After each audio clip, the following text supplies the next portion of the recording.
In the early years of the 19th century, a quiet revolution in beauty was unfolding. The Regency era, stretching roughly from 1795 to the mid-1830s, was a time when refinement, restraint, and natural grace became the hallmarks of elegance. Gone were the towering powdered wigs and thick layers of white paint that had dominated Georgian fashion. In their place came a new vision of beauty inspired by the classical ideals of ancient Greece and Rome. To be flawless in the Regency world meant appearing effortless, soft, delicate, and untouched by vanity. The perfect woman seemed born graceful, though in truth her look required immense care and discipline. Pale, clear skin was the ultimate prize. A smooth, porcelain complexion signified wealth and refinement, because it proved a woman did not labor outdoors.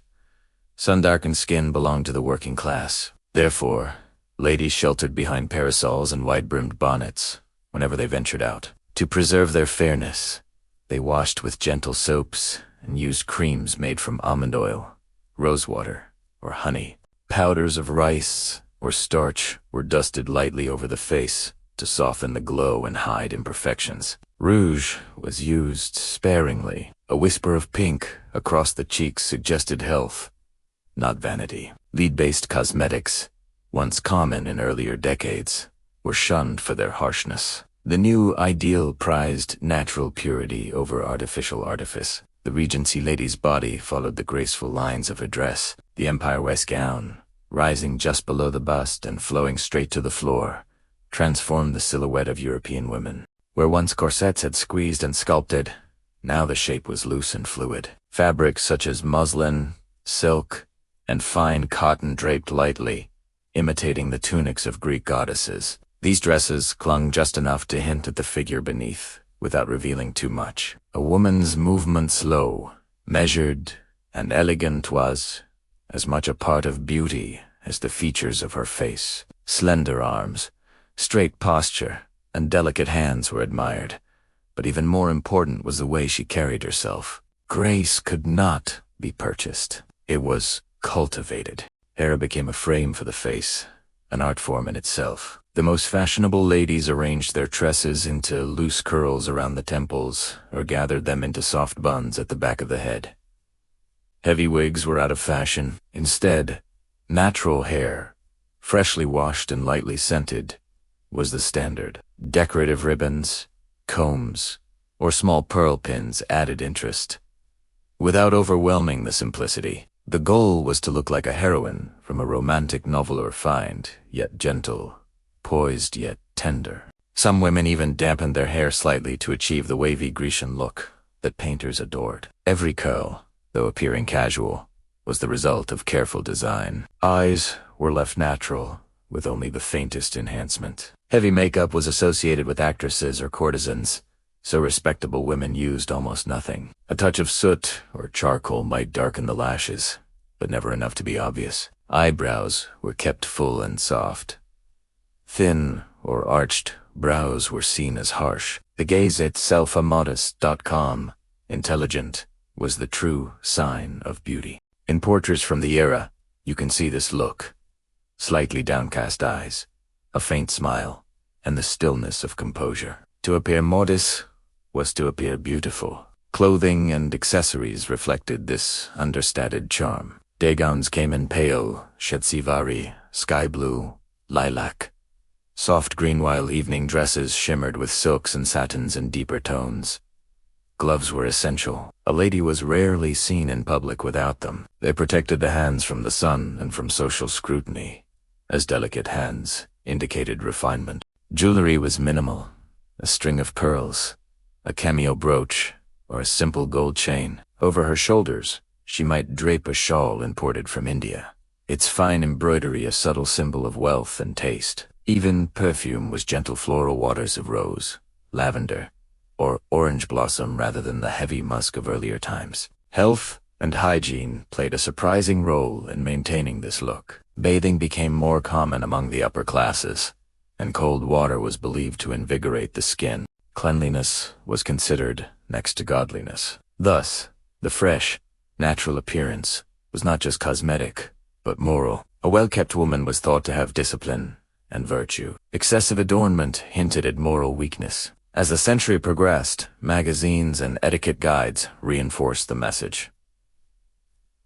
True beauty began with simplicity and good conduct. For men, too, the ideals shifted. A refined gentleman was expected to be neat, lightly perfumed, and elegantly dressed, but never ostentatious. Hair was short and clean.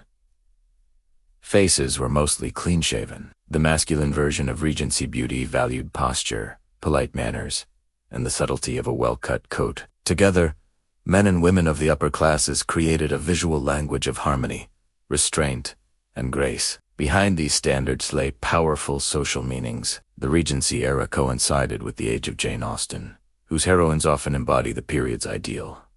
Intelligent but modest, pretty but not vain. Beauty was closely tied to morality. A woman who was too painted or showy risked social exclusion, while a natural and modest demeanor implied inner goodness. Even conversation and laughter were measured. Loud voices or broad gestures were considered vulgar. To be beautiful was to be balanced in tone, motion, and expression. In private, however, the pursuit of that natural perfection required great effort. Recipes for homemade lotions, whitening pastes, and herbal tonics filled women's magazines. Some used drops of belladonna to dilate their pupils, giving the eyes a dreamy appearance. Others applied vinegar and egg whites as a facial mask to tighten the skin. These small rituals, tugiden, were vital to maintaining the illusion of effortless beauty. The more invisible the labor, the more admired the result. Lighting, too, played its part. Candles and oil lamps gave a soft golden glow that flattered pale complexions.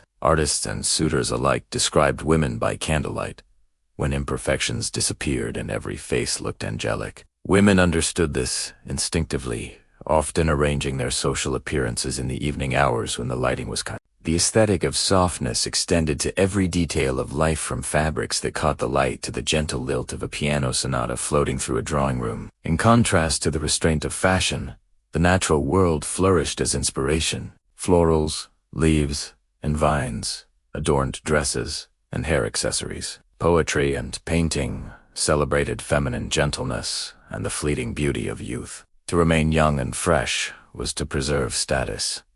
So mothers and daughters often shared beauty routines to maintain that bloom of youth. Yet the moral undertone remained constant.